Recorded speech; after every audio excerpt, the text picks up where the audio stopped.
आज हम जिस कहानी की बात करने वाले हैं वो सिर्फ एक कहानी नहीं बल्कि एक चेतावनी है। ये एक ऐसे लड़के की दास्तान है जो आप कह सकते हैं कि बदले की आग में इतना अंधा हो गया कि उसने तबाही का वो रास्ता चुन लिया जहां से कोई वापस नहीं आता। और इस पूरे किस्से की शुरुआत होती है एक सुनसान वीरान बंगले से।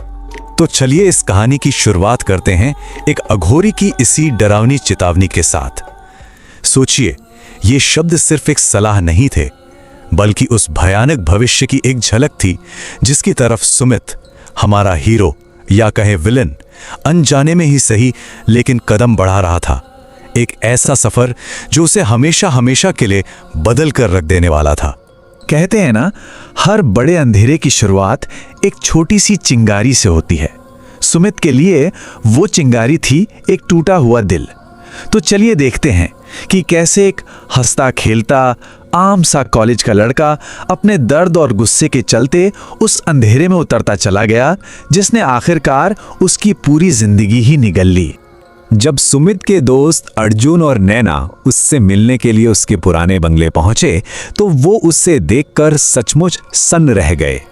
मतलब जो लड़का कभी हंसता खिलखिलाता रहता था, आज उसकी हालत ऐसी थी कि लग रहा था जैसे वो महीनों से नहाया तक ना हो।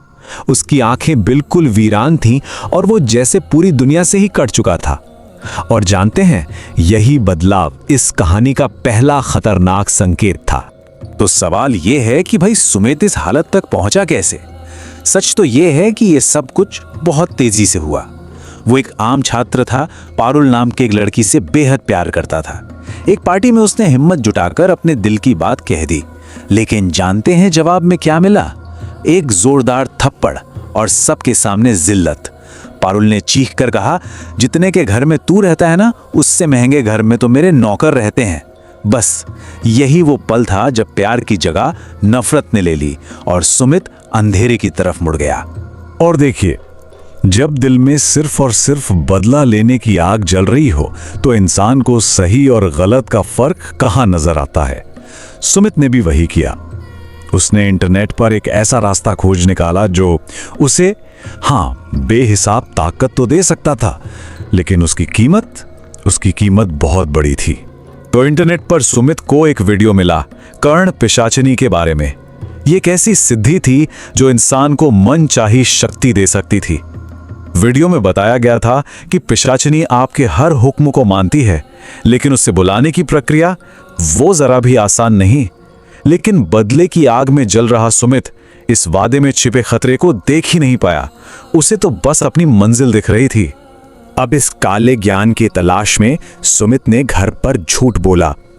कहा कि वो पढ़ाई के लिए अपने पुराने बंगले जा रहा है, लेकिन उसका असली मकसद तो पुष्कर घाट पहुंचना था। उसे कोई ऐसा चाहिए था जो उसे ये काली विद्या सिखा सके। पुष्कर घाट पर उसकी मुलाकात एक अघोरी से हुई। अघोरी ने उसे साफ साफ चेतावनी भी दी, लेकिन बदले की आग में जल रहे सुमित ने एक नहीं सुनी। उसने अघोरी की बात को पूरी तरह नजरअंदाज किया और मौका देखते ही उनकी वो पुरानी किताब चुरा ली जिसमें उस सिद्धि का पूरा विधान लिखा हुआ था। तो अब वो किताब सुमित के हाथ में थी जो उसे उसकी मंजिल तक पहुंचा सकती थी। उसने खुद को उस पुराने बंगले में बंद कर लिया और शुरू की वो भयानक साधना जिसने हमेशा के लिए उसकी किस्मत पर एक काली मोहर लगा दी। और ये साधना कोई आसान काम नहीं था। सुमित ने जमीन पर एक घेरा बनाया और मंत्रों का जाप शुरू कर दिया। पूरे 10 दिनों तक बिना अन्न और जल के वो बस उस साधना में डूबा रहा। भूख और प्यास से उसकी हालत बिगड़ती जा रही थी, पर उसका इरादा वो फौलाद की तरह मजबूत था। और फिर 10वें दिन जब सुमित लगभग अपनी हिम्मत हार ही चुका था, कमरे में एक तेज सफेद रोशनी हुई और उस रोशनी से एक बेहद खूबसूरत औरत प्रकट हुई। उसने कहा, आखिरकार तुमने मुझे बुला ही लिया। सुमित तो बस उसे देखता ही रह गया। अब वक्त था सौदे का। पिशाचिनी ने कहा, मैं तुम्हारी हर इच्छा पूरी करूंगी, पर मेरी कुछ शर्तें हैं। और शर्तें वो खौफनाक थीं। पहली, हर रात एक इंसान की बलि चाहिए। दूसरी, सुमित सिर्फ वही खाएगा जो वो खाएगी। और तीसरी, उसकी जिंदगी में किसी और औरत की कोई जगह नहीं होगी। उसकी सुंदरता और बदले की इच्छा में अंधे हो चुके सुमित ने हर शर्त मान ली। सुमित को लगा कि उसे जीत मिल गई है, उसे सब कुछ मिल गया। लेकिन जिस शक्ति को उसने बुलाया था ना, वो अब उसकी मालिक बन चुकी थी। और उसकी ये तथाकथित जीत बहुत जल्द एक ऐसे डरावने सपने में बदलने वाली थी जिससे वो शायद कभी जाग ही नहीं सकता था। सुमित का पहला हुक्म था पारुल की मौत, और अगली ही सुबह खबर आई कि शहर के सबसे बड़े बिजनेस टाइकून की बेटी पारुल की रहस्यमयी हालात में मौत हो गई है।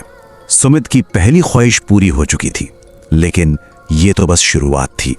पिशाचिनी को हर रात एक बलि चाहिए थी। एक रात वो सुमित के घर पहुंची और अगली बलि की मांग की, और एक सम्मोहित सी अवस्था में बिना कुछ सोचे समझे सुमित ने अपने ही माँ बाप को मार डाला। शक्ति के नशे में वो एक ऐसा राक्षस बन चुका था जो अपनों को ही निगल रहा था। जब अर्जुन और नैना सुमित को ढूंढते हुए वापस बंगले पहुंचे तो उन्होंने जो देखा वो दिल दहला देने वाला था। सुमित हवा में ही किसी से बातें कर रहा था, और फिर अचानक पिशाचिनी ने अपना असली भयानक रूप दिखाया।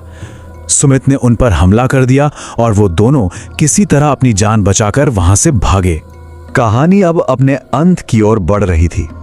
एक तरफ सुमित पूरी तरह से उस पिशाचिनी के वश में था, तो दूसरी तरफ उसके दोस्त मदद की तलाश में भटक रहे थे उसे बचाने के लिए। और तभी भागते भागते जंगल में अर्जुन और नैना की मुलाकात उसी अघोरी से हुई। उन्होंने उसे सारी कहानी बताई। अघोरी समझ गया कि सुमित ने कितनी बड़ी गलती कर दी है, और वो उस शैतानी शक्ति का सामना करने के लिए सीधा बंगले की ओर चल पड़ा। बंगले में पहुंचकर अघोरी ने एक रक्षा यंत्र बनाया और शक्तिशाली मंत्रों का जाप शुरू कर दिया। अब ये अच्छाई और बुराई के बीच एक सीधी लड़ाई की शुरुआत थी। मंत्रों की शक्ति से पिशाचिनी बौखला गई। उसने एक ऐसी भयानक चीख मारी कि बंगले की सारी खिड़कियां टूट गईं। उसने अघोरी पर हमला किया और फिर दोनों के बीच एक भीषण युद्ध छिड़ गया। अघोरी ने अपने पूरी शक्ति लगाकर एक अंतिम अनुष्ठान किया। इससे धुएं का एक बवंडर उठा जिसने पिशाचिनी को अपनी चपेट में ले लिया। उसकी चीखें धीरे धीरे शांत होती गईं और वो उसी धुएं में समाकर हमेशा के लिए चली गई। और जैसे ही पिशाचिनी गई, सुमित पर से उसका असर खत्म हो गया।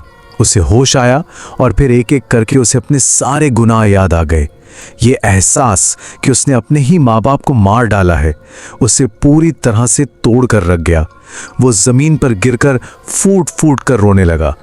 अघोरी ने उसे देखा और कहा, तुम्हारे पापों का कोई प्रायश्चित नहीं है। तुम्हारे हिस्से में अब सिर्फ और सिर्फ अकेलापन है। इतना कहकर अघोरी वहां से चला गया और सुमित को उसी अंधेरे बंगले में हमेशा के लिए अकेला छोड़ गया, जहां हर दीवार, हर कोना उसे उसके गुनाहों की याद दिलाता था। तो आखिर में सुमित की कहानी हम सब के सामने एक बड़ा सवाल छोड़ जाती है। क्या बदले की आग हमेशा बदला लेने वाले को ही जलाती है? इसका जवाब शायद हम सबको अपने अंदर ही खोजना होगा।